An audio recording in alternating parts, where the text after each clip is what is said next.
Bruce, why did you become an entrepreneur? So, hey, it's Bruce Hill, New Skills, New You, make sales simple. For startup founders, for professional service businesses, helping their teams hear yes more often, right? Without complicated sales methodologies or expensive software. But I want to let you know, I didn't wake up one day and decide to become an entrepreneur. And the end goal isn't to be an entrepreneur. It's time freedom, it's location independence uh, that I'm aiming for. But along the way, this is part of the journey, right? I was working for a large banking institution, and I was in Ohio, and I moved to Nashville, Tennessee, from one of their lending divisions. And I always joke like went 300 miles to make 300 more dollars, right? And I wish I'd known what I'm telling you is that you don't have to go somewhere new necessarily. There's opportunities might present themselves if you change location, but before you look at changing location, you want to change yourself. That's why it's new skills, new you, not new city, new you. And I mean, I really created this company as support for a version of myself that didn't know that. Now, fast forward, not too long, it might have been a year and a half. They sold that division of the company. So I always tell people I became an entrepreneur because I got fired. Right? And of course, Bruce, what'd you do? No, we all got laid off, fired, terminated, whatever. It doesn't matter. We didn't have a job. So I called my buddy up. I said, man, I did really well in this division, but it didn't matter. My paycheck was the same. Right? No matter how well I did, really didn't see any benefit. Upward mobility hadn't really changed. So what can I do? Well, if I work hard, I get paid more. And he said immediately that's sales. I said, okay. Hadn't been in sales before.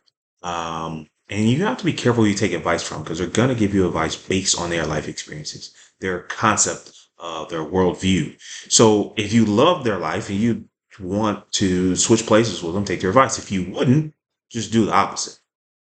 So if he had sold houses, I might be a real estate broker, right? If he had sold insurance, I'd sell insurance today.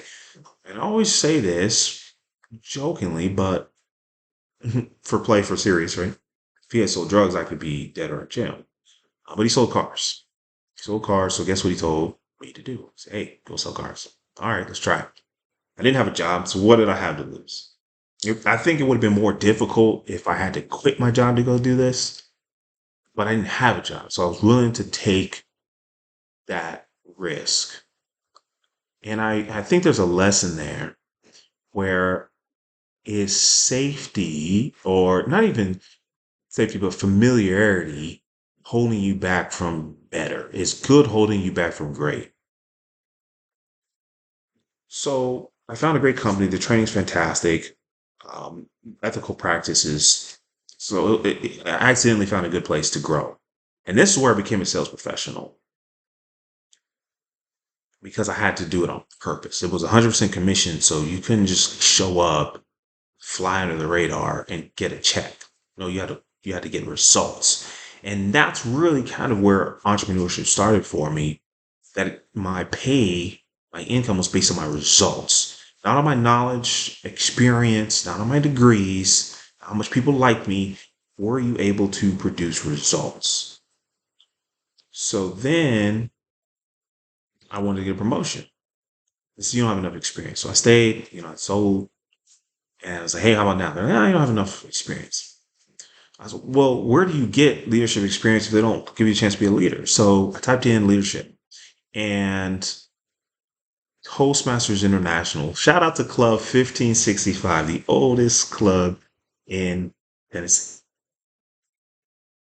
I went and volunteered there, and I was like, they're like, hey, do you want to join? I was like, nah, I just want to help out. So I was giving people feedback on their speeches, talks. I was helping them with their self confidence. And then something happened. They started winning awards.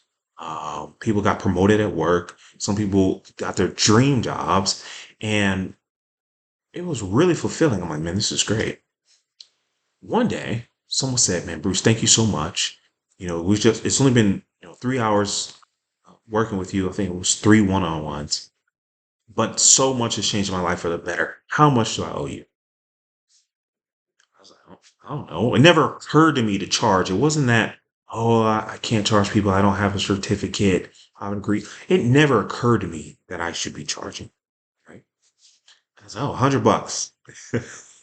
And it's don't get any ideas. It's not $100 for 3 hours anymore. But they handed me five $20 bills. I was like, that was the best money I'd ever earned to that point in my life. Not the most money, but I was like, man, this meant something. That's when I became an entrepreneur. That's working commission only is an introduction to getting paid on results, which is what a business does, what an entrepreneur does. But getting paid, me directly, not you pay the company and then you give me a little piece. Being paid directly for the work that I did, for the results that I created, I was like, oh snap, this is really cool. And that's when I started saying, okay, what else can I do? How else can I serve? Where can I grow this? And I always look back at that moment fondly, like, man, because I was going above and beyond, because I had some dreams and visions, I accidentally became an entrepreneur. And that's where I want to encourage everyone listening to this. If you're thinking about entrepreneurship, don't quit your job. That's not where I want you to start. I want you to start serving. Go find ways you can make someone's life or business better. And that's where you're going to find your niche, your business niche. Um, it's going to be an experiment. There's going to be some testing. There's going to be some trial and error. And I want to let you know that's part of the process. That's okay. I don't want you to brainstorm your way into a good idea. I don't want you to plan or strategize your way to get a. I want you to test your way into a good idea. Take action. That's where clarity comes from. It's from action. And that's where I had the clarity like, hey, I enjoy being in control of my time, of the messaging, of the method.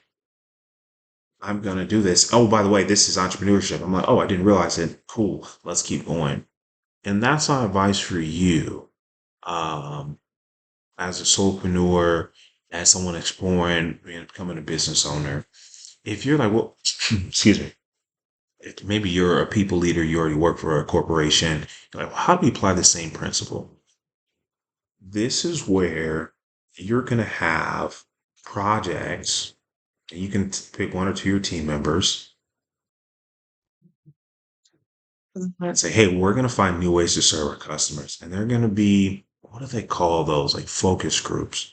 And you can interact with customers, current or future, and find new ways to serve them that fit within your business model. It could end up being a new business. A really great example. What business was that? Mark Benoff, founder of Salesforce, was working at Oracle when he built Salesforce. Um, there's innovation that happens at 3M. Sticky notes was one of, I don't want to tell you wrong. I don't even think he was in product. He was in an unrelated department because they gave them time to innovate and encourage them to bring new ideas. They created sticky notes. And that's really where businesses can grow is through innovation and saying, where are the opportunities to add more value to the people we're already serving? And that's where I like Peter Drucker talks about entrepreneurship is really innovation inside of a business. It's not quitting your job and going to start a business. Saying it's innovating inside of your existing business. So for everyone listening, the lesson is entrepreneurship is finding new ways to serve, finding new ways to solve old problems. That's it. That could be you as an individual. That could be you inside your corporation. So don't go tell your boss, "Oh, Bruce told me to quit and be an entrepreneur." No, find ways to serve, to solve old problems, and find new ways to do it. And that's entrepreneurship.